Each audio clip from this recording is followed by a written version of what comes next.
नमस्कार, आप देख रहे हैं न्यू इंडिया टाइम्स न्यूज और मैं हूं आपके साथ कबीर इब्राहिम। तालिबान ने रविवार को अफगानिस्तान का राष्ट्रपति भवन भी अपने कब्जे में ले लिया है।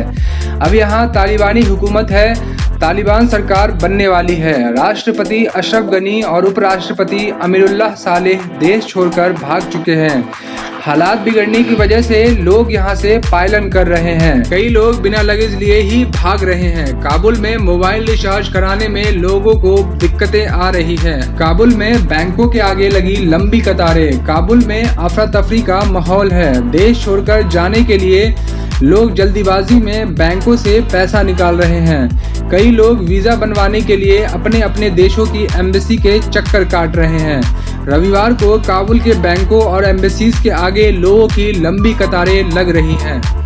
तालिबान ने जब काबुल पर कब्जा किया तो तालिबान ने कहा इतनी आसानी से जीत मिलेगी ये सोचा नहीं था। रविवार को तालिबान ने राष्ट्रपति भवन पर भी कब्जा कर लिया है। तालिबानियों ने राष्ट्रपति भवन से बयान दिया। उन्होंने कहा सभी लोगों के जान माल की रक्षा की जाएगी। अगले कुछ दिनों में सब कंट्रोल में कर लिया जाएगा।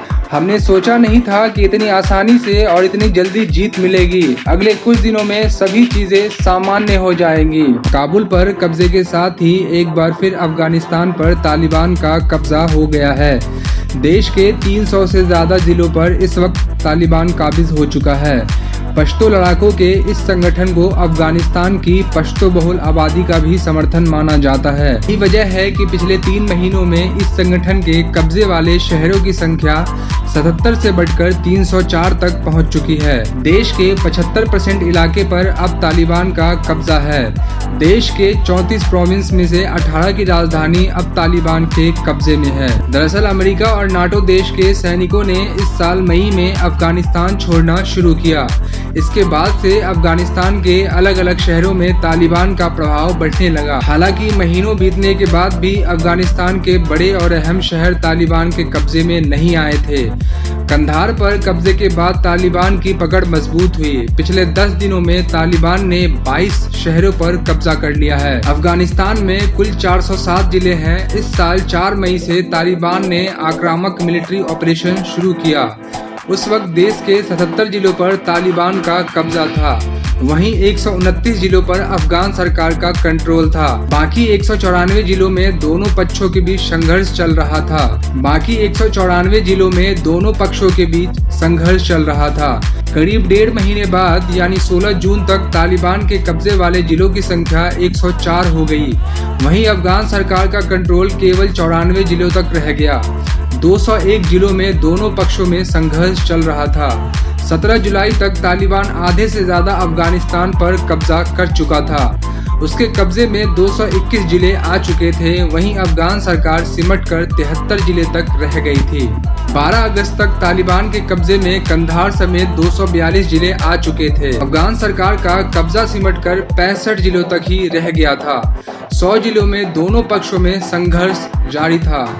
15 अगस्त को काबुल पर कब्जे के साथ ही तालिबान के एक बार फिर अफगानिस्तान की सत्ता पर काबिज हो गया है।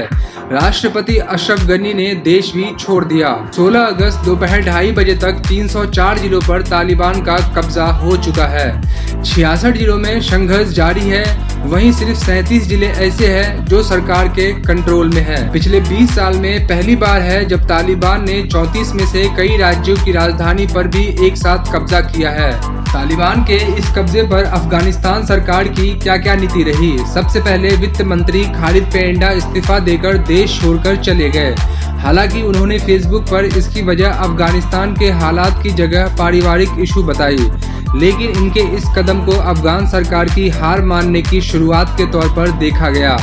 15 अगस्त को राष्ट्र अशरफ गनी के देश छोड़ने के साथ ही अफगान सरकार का पतन हो गया। क्या तालिबान भारत और दुनिया के लिए कोई खतरा है?